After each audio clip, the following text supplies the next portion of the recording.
Hello दोस्तों, स्वागत है एक और नए वीडियो में। दोस्तों आज हम आपको बताएंगे ब्रिटिश सत्ता के विस्तार के बारे में बताएंगे। यदि आप किसी भी एग्जाम में बैठेंगे तो 1 से 2 क्वेश्चन ब्रिटिश सत्ता से रहता है।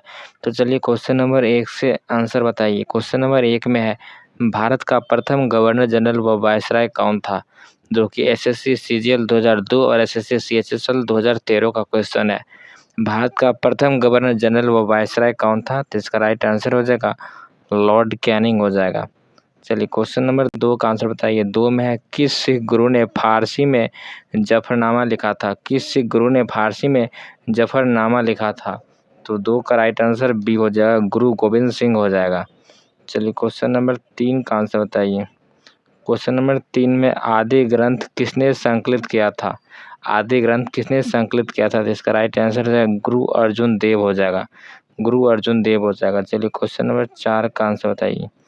4 में है, भारत में आधुनिक शिक्षा प्रणाली की नींव किससे पड़ी थी? भारत में आधुनिक शिक्षा प्रणाली की नींव किससे पड़ी थी? तो इसका राइट आंसर हो जाएगा 1835 के मैकाले के मिनट से। क्वेश्चन नंबर 5 का आंसर बताइए। 5 में है, किसके समय में कलकत्ता में प्रथम न्यायालय की स्थापना की गई थी? किसके शासनकाल में प्रथम न्यायालय की स्थापना की गई थी? इसका राइट आंसर हो जाएगा वारेन हेस्टिंग्स हो जाएगा। चलिए क्वेश्चन नंबर 6 का आंसर बताइए। 6 में है, बंगाल के किस गवर्नर जनरल के काल में पिट्स इंडिया एक्ट 1784 पारित किया गया था? बंगाल के किस गवर्नर जनरल के काल में पिट्स इंडिया एक्ट 1784 पारित किया गया था? तो इसका राइट आंसर हो जाएगा वारेन हेस्टिंग्स हो जाएगा। चलिए क्वेश्चन नंबर 7 का आंसर बताइए। 7 में है, अहमद शाह अब्दाली के प्रथम आक्रमण के समय मुगल सम्राट कौन था? अहमद शाह अब्दाली के प्रथम आक्रमण के समय मुगल सम्राट कौन था? तो इसका राइट आंसर है मोहम्मद शाह रंगीला हो जाएगा। मोहम्मद शाह रंगीला से ही इसने मयूर सिंहासन ले गया था। चलिए क्वेश्चन नंबर 8 का आंसर बताइए। 8 में, किस मुगल शासक का वास्तविक नाम अली गौहर था? किस मुगल शासक का वास्तविक नाम अली गौहर था? तो इसका राइट आंसर हो जाएगा शाह आलम द्वितीय हो जाएगा, शाह आलम द्वितीय। चलिए क्वेश्चन नंबर 9 का आंसर बताइए। 9 में है, बंगाल के नवाब अली वर्दी खां का उत्तराधिकारी कौन था? बंगाल के नवाब अली वर्दी खां का उत्तराधिकारी कौन था? तो इसका राइट आंसर सिराजुद्दौला हो जाएगा, सिराजुद्दौला, जो कि नवाब अली वर्दी खां का उत्तराधिकारी था। क्वेश्चन नंबर 10 में है, पंजाब के राजा रणजीत सिंह की राजधानी कहाँ थी? पंजाब के राजा रणजीत सिंह की राजधानी कहाँ थी? तो इसका राइट आंसर लाहौर हो जाएगा, जो कि एसएससी सीएचएसएल और आरआरबी एनटीपीसी का क्वेश्चन है। चलिए क्वेश्चन नंबर 11 का आंसर बताइए। 11 में है, प्रथम आंग्ल मैसूर युद्ध जो कि 1769 से 1769 में कौन विजय हुआ था? प्रथम आंग्ल मैसूर युद्ध में कौन विजय हुआ था? तो इसका राइट आंसर हो जाएगा हैदर अली ने विजय प्राप्त किया था ब्रिटिश से। प्रथम आंग्ल मैसूर युद्ध में हैदर अली की विजय हुई थी। चलिए क्वेश्चन नंबर 12 का आंसर बताइए। 12 में, सुगोली की संधि 1816 में किन के बीच संपन्न हुई थी? सुगोली की संधि 1816 में किन के बीच संपन्न हुई थी? तो इसका राइट आंसर हो जाएगा ईस्ट इंडिया कंपनी और नेपाल के बीच। चलिए देखिए, सभी क्वेश्चन लगभग 2 बार एग्जाम में आया हुआ क्वेश्चन है। टीपू सुल्तान की मृत्यु 1799 में कहाँ हुई थी? टीपू सुल्तान की मृत्यु 1799 में कहाँ हुई थी? तो इसका राइट आंसर हो जाएगा श्रीरंगपट्टनम में होता है, और श्रीरंगपट्टनम की संधि भी होती है। क्वेश्चन नंबर 14 में है, हड़प नीति के अंतर्गत कौन से भारतीय राज्य कब्जे गए थे? हड़प नीति के अंतर्गत कौन से भारतीय राज्य कब्जे गए थे? तो इसका राइट आंसर का झांसी, नागपुर व सतारा हो जाएगा। क्वेश्चन नंबर 15 का आंसर बताइए। 15 में, निम्नलिखित में से अवध के स्वायत्त राज्य का संस्थापक कौन था? अवध के स्वायत्त राज्य का संस्थापक कौन था? तो इसका राइट आंसर सादत खां या बुरहान उल मुल्क की उपाधि थी, सादत खां हो जाएगा। चलिए क्वेश्चन नंबर 16 का आंसर बताइए। 16 में, ईस्ट इंडिया कंपनी के नेतृत्व में रॉबर्ट क्लाइव का उत्तराधिकारी निम्नलिखित में से कौन था? ईस्ट इंडिया कंपनी के नेतृत्व में रॉबर्ट क्लाइव का उत्तराधिकारी कौन था? तो इसका राइट आंसर वारेन हेस्टिंग्स हो जाएगा, 16 का डी हो जाएगा। क्वेश्चन नंबर 17 का आंसर बताइए, जो कि 3 एग्जाम में पूछा गया है, एनडीए, यूपीएससी और एसएससी सीजीएल में। तथा कथित कुशासन के आधार पर किस गवर्नर जनरल ने मैसूर राज्य के प्रशासन को ले लिया था? तो इसका राइट आंसर हो जाएगा लॉर्ड विलियम बेंटिंक हो जाएगा, Lord William Bentinck. Question number 18 का आंसर बताइए। 18 में किसने अपनी राजधानी मुर्शिदाबाद से मुंगेर स्थानांतरित की थी? किसने अपनी राजधानी मुर्शिदाबाद से मुंगेर स्थानांतरित की थी? तो इसका राइट आंसर हो जाएगा मीर कासिम, जिसे रॉबर्ट क्लाइव का गिदर भी कहा जाता है। क्वेश्चन नंबर 19 का आंसर बताइए। 19 में किसकी समाधि के कारण नंदेड़ गुरुद्वारा सिखों द्वारा पवित्र माना जाता है? किसकी समाधि के कारण नंदेड़ गुरुद्वारा सिखों द्वारा पवित्र माना जाता है? तो इसका राइट आंसर गुरु गोबिंद सिंह हो जाएगा। क्वेश्चन नंबर 20 में बक्सर का युद्ध 1764 के समय दिल्ली का शासक कौन था? जो कि बीपीएससी और एसएससी सीजीएल और यूपीएससी में आया हुआ क्वेश्चन है। बक्सर का युद्ध 1764 के समय दिल्ली का शासक कौन था?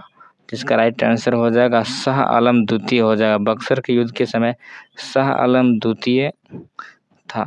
चलिए क्वेश्चन नंबर 21 का आंसर बताइए। 21 में टीपू सुल्तान अंग्रेजों के साथ युद्ध में कब मारे गए थे? टीपू सुल्तान अंग्रेजों के साथ युद्ध में कब मारा गया था? तो इसका राइट आंसर हो जाएगा 1799 में श्रीरंगपट्टनम में मारा गया था। क्वेश्चन नंबर 22 का आंसर बताइए। 22 में फर्रुखसियर किसके सहयोग से मुगल बादशाह बना था? फर्रुखसियर किसके सहयोग से मुगल बादशाह बना था? जिसका राइट आंसर सैयद बंधु हो जाएगा, सैयद बंधु हो जाएगा। चलिए क्वेश्चन नंबर 23 का आंसर बताइए। 23 में नृप निर्माता के रूप में किन्हें जाना जाता है? नृप निर्माता के रूप में किसे जाना जाता है?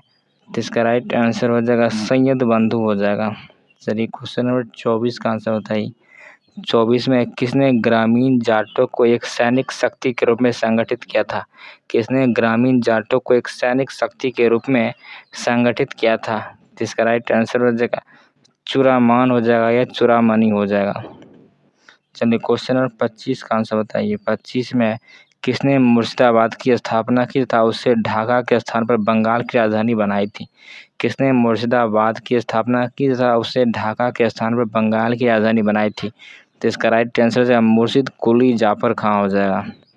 चलिए क्वेश्चन नंबर 26 का आंसर बताइए। 26 में किसने फ्रांसीसी विशेषज्ञ की मदद से डिंडीगुल में एक आधुनिक शस्त्रागार स्थापित किया था? जो कि यूपी पीसीएस और आरबी एनटीपीसी में पूछा गया था। तो इसका राइट आंसर हो जाएगा हैदर अली हो जाएगा। हैदर अली की सभी चीज़ का ज्ञान था। क्वेश्चन नंबर 27 का आंसर नहीं। 27 में किस सिख गुरु को बाकला द बाबा कहा जाता है? किस सिख गुरु को बाकला द बाबा यानी बाकला के बाबा कहा जाता है? तो इसका राइट आंसर हो जाएगा तेग बहादुर हो जाएगा। 27 का राइट आंसर सी हो जाएगा। क्वेश्चन नंबर 28 का आंसर बताइए। 28 में किसने मुखलिसुपुर में लोहागढ़ यानी लोहागढ़ नामक मजबूत किला बनाया था? किसने मुखलिसपुर में लोहागढ़ नामक मजबूत किला बनाया था? तो इसका राइट आंसर हो जाएगा बंदा बहादुर हो जाएगा या वीर बंदा बैरागी हो जाएगा। चलिए क्वेश्चन नंबर 29 का आंसर बताइए। क्वेश्चन नंबर 29 में है सहायक संधि को सुनिश्चित एवं व्यापक स्वरूप किसने प्रदान किया था? सहायक संधि की सुनिश्चित एवं व्यापक स्वरूप किसने प्रदान किया था? तो इसका राइट आंसर लॉर्ड वेलेस्ली हो जाएगा, जिसे सहायक संधि का इसे जनक भी कहा जाता है। लॉर्ड वेलेस्ली को सहायक संधि का जनक भी कहा जाता है। क्वेश्चन नंबर 30 का आंसर बताइए। प्लासी की लड़ाई 1757 में अंग्रेजी सेना का नेतृत्व किसने किया था? प्लासी की लड़ाई 1757 में अंग्रेजी सेना का नेतृत्व किसने किया था? इसका राइट आंसर हो जाएगा रॉबर्ट क्लाइव हो जाएगा। रॉबर्ट क्लाइव नेतृत्व किया था अंग्रेजी सेना का। चलिए क्वेश्चन में 31 का आंसर बताइए। 31 में बक्सर का युद्ध 1764 में अंग्रेजी सेना का नेतृत्व कौन कर रहा था? बक्सर की 1764 में अंग्रेजी सेना का नेतृत्व कौन कर रहा था? जिसका राइट आंसर हेक्टर मनरो हो जाएगा। Hector Munro. क्वेश्चन नंबर 32 का आंसर बताइए। 32 में बंगाल का द्वैत शासन कब से कब तक चला था? बंगाल में द्वैत शासन कब से कब तक चला था? जिसका राइट आंसर हो जाएगा 1765 से 1772 तक बंगाल में द्वैत शासन व्यवस्था चला था। क्वेश्चन नंबर 33 में भारत का प्रथम गवर्नर जनरल कौन था? भारत का प्रथम गवर्नर जनरल कौन था? तो इसका राइट आंसर हो जाएगा लॉर्ड विलियम बेंटिक हो जाएगा। यानी क्वेश्चन नंबर 34 में है द्वैत शासन नीति किसने समाप्त किया था? द्वैत शासन नीति को किसने समाप्त किया था? तो इसका राइट आंसर हो जाएगा वारेन हेस्टिंग्स हो जाएगा, जो कि CGPS और UPSC के एग्जाम में क्वेश्चन आया था। क्वेश्चन नंबर 35 में अंग्रेजों का सर्वाधिक विरोध किसने किया था, जो कि IAS के प्री के एग्जाम में आया हुआ क्वेश्चन है। अंग्रेजों का सर्वाधिक विरोध किसने किया था, तो इसका राइट आंसर हो जाएगा मराठों ने किया था। चलिए क्वेश्चन 36 का आंसर बताइए। 36 में किसके शासनकाल में ब्लैक होल दुर्घटना घटित हुई थी, किसके शासनकाल में ब्लैक होल घटना हुई थी, तो इसका राइट आंसर हो जाएगा सिराजुद्दौला हो जाएगा। 36 का राइट आंसर डी हो जाएगा।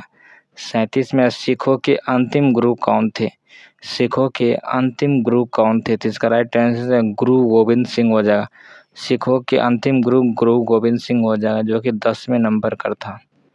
क्वेश्चन नंबर 38 में निम्नलिखित में से कौन सा युद्ध था जिसने भारत में ब्रिटिश प्रभुत्व को प्रारंभ किया था, निम्नलिखित में से कौन सा युद्ध था जिसने भारत में ब्रिटिश प्रभुत्व को प्रारंभ किया था, तो इसका राइट आंसर हो जाएगा प्लासी का युद्ध, जो कि ब्रिटिश सत्ता का प्रारंभ हुआ था वहीं से। क्वेश्चन नंबर 39 में बंगाल के किस गवर्नर जनरल में समय सरकारी खजाना मुर्शिदाबाद से कलकत्ता स्थानांतरित किया था, बंगाल के किस गवर्नर जनरल के समय में सरकारी खजाना मुर्शिदाबाद से कलकत्ता को स्थानांतरित किया था, तो 39 का राइट आंसर हो जाएगा वारेन हेस्टिंग्स के समय हो जाएगा। क्वेश्चन नंबर 40 में सैयद बंधुओं ने मराठों के सहयोग से किस मुगल सम्राट को शताच्युत कर हत्या कर दी थी, तो इसका राइट आंसर हो जाएगा फर्रुखसियर हो जाएगा। चलिए क्वेश्चन में 41 का आंसर होता है। 41 में सैयद बंधुओं का पतन किसके समय में हुआ था, सैयद बंधुओं का पतन किसके समय में हुआ था, तो मोहम्मद शाह के समय हुआ था। चलिए क्वेश्चन नंबर 42 का आंसर बताइए। 42 में किस मुगल बादशाह का मूल नाम रोशन अख्तर था, किस बंगाल बादशाह का नाम था मूल नाम रोशन अख्तर था, तो इसका राइट आंसर हो जाएगा मोहम्मद शाह रंगीला हो जाएगा, मोहम्मद शाह रंगीला हो जाएगा। क्वेश्चन नंबर 43 का आंसर बताइए। 43 में द्वितीय अंगल मैसूर युद्ध के समय गवर्नर जनरल कौन था, द्वितीय अंगल मैसूर युद्ध के समय गवर्नर जनरल कौन था, तो इसका राइट आंसर हो जाएगा वारेन हेस्टिंग्स हो जाएगा। क्वेश्चन नंबर 44 में किस मुगल बादशाह के आदेश पर बंदा बहादुर की हत्या की गई थी, किस मुगल बादशाह के आदेश पर बंदा बहादुर की हत्या की गई थी, तो इसका राइट आंसर हो जाएगा फर्रुखसियर के कहने पर। 44 का डी हो जाएगा। क्वेश्चन नंबर 45 में सैनिक संगठन खालसा दल की स्थापना किसने की थी, सैनिक संगठन खालसा दल की स्थापना किसने की, इसका राइट आंसर हो जाएगा कपूर सिंह हो जाएगा। चलिए क्वेश्चन नंबर 46 का आंसर बताइए। क्वेश्चन नंबर 46 में हैदर अली की मृत्यु 1782 में किस युद्ध के दौरान हुई थी, हैदर अली की जो मृत्यु हुई थी 1782 में किस युद्ध के दौरान हुई थी, तो द्वितीय अंगल मैसूर युद्ध के दौरान हैदर अली की मृत्यु हो जाती है। चलिए क्वेश्चन नंबर 47 का आंसर बताइए। 47 में रणजीत सिंह ने किस स्थान पर अधिकार करने के बाद महाराजा की उपाधि धारण की थी, रणजीत सिंह ने किस स्थान पर अधिकार करने के बाद महाराजा की उपाधि धारण की थी, इसका राइट आंसर लाहौर हो जाएगा। 47 का सी हो जाएगा। क्वेश्चन नंबर 48 में रणजीत सिंह ने किस विजय के अभियान के फलस्वरूप जमजमा नामक तोप की प्राप्ति की थी, रणजीत सिंह ने किस स्थान पर अभियान के फलस्वरूप जमजमा नामक तोप की प्राप्ति की थी, इसका राइट आंसर अमृतसर विजय अभियान हो जाएगा। चलिए क्वेश्चन नंबर 49 का आंसर बताइए। 49 में गोद प्रथा पर प्रतिबंध लगाने वाला गवर्नर जनरल कौन था, गोद प्रथा पर प्रतिबंध लगाने वाला गवर्नर जनरल कौन था, तो इसका राइट आंसर लॉर्ड डलहौजी हो जाएगा। 49 का ए हो जाएगा। क्वेश्चन नंबर 50 में किस सिख गुरु ने गुरु नानक की जीवनी लिखी थी, किस सिख गुरु ने गुरु नानक की जीवनी लिखी थी, तो इसका राइट आंसर गुरु अर्जुन देव हो जाएगा, गुरु अर्जुन देव हो जाएगा। चलिए क्वेश्चन नंबर 51 का आंसर बताइए। 51 में देखिए जो कि SSC CGL 1999, UPSC 2003 और SSC CGL 2008 में क्वेश्चन पूछा गया। सिखों के सैन्य संप्रदाय खालसा पंथ का प्रवर्तन किसने किया था, तो 51 का राइट आंसर हो जाएगा गुरु गोविंद सिंह हो जाएगा। चलिए क्वेश्चन नंबर 52 का आंसर बताइए। 52 में 1757 में सिराजुद्दौला किसके द्वारा पराजित किया गया था, 1757 में सिराजुद्दौला किसके द्वारा पराजित किया था, जिसका राइट आंसर हो जाएगा रॉबर्ट क्लाइव हो जाएगा, जो कि मीर जाफर के विश्वासघात के कारण हार गया था। क्वेश्चन नंबर 53 का आंसर बताइए। 53 में सती प्रथा का अंत करने तथा ठगी को समाप्त करने का श्रेय किसे दिया जाता है? सती प्रथा को समाप्त करने तथा ठगी को समाप्त करने का श्रेय किसे दिया जाता है? तो लॉर्ड विलियम बेंटिंक को दिया जाता है। क्वेश्चन नंबर 54 में है, रणजीत सिंह किस मिसल से संबंधित थे? रणजीत सिंह किस मिसल से संबंधित थे? इसका राइट आंसर शुक्राचार्य हो जाएगा, शुक्राचकिया हो जाएगा। क्वेश्चन नंबर 55 का आंसर बताइए। 55 में किस राज्य के शासक नवाब वजीर कहलाते थे? जो कि IAS के प्री के एग्जाम में क्वेश्चन पूछा गया था। किस राज्य के शासक नवाब वजीर कहलाते थे? तो इसका राइट आंसर हो जाएगा अवध के नवाब को वजीर कहा जाता है, अवध के नवाब को वजीर कहा जाता है, और हैदराबाद के नवाब को निजाम कहा जाता है। क्वेश्चन नंबर 56 है, प्लासी के युद्ध के समय बंगाल का नवाब कौन था? प्लासी के युद्ध के समय बंगाल का नवाब कौन था? जिसका राइट आंसर हो जाएगा सिराजुद्दौला था, जो कि मात्र 1 साल के लिए बना था। प्लासी के युद्ध के समय बंगाल का नवाब था सिराजुद्दौला। 56 का राइट आंसर डी हो जाएगा। दोस्तों, इस वीडियो में हमने ब्रिटिश सत्ता के विस्तार से रिलेटेड सभी इंपॉर्टेंट क्वेश्चन पर डिस्कस किए थे। यदि आपको यह वीडियो अच्छा लगता है तो लाइक कीजिए, शेयर कीजिए, सब्सक्राइब कीजिए। मिलते हैं नेक्स्ट वीडियो में, तब तक के लिए जय हिंद, जय भारत।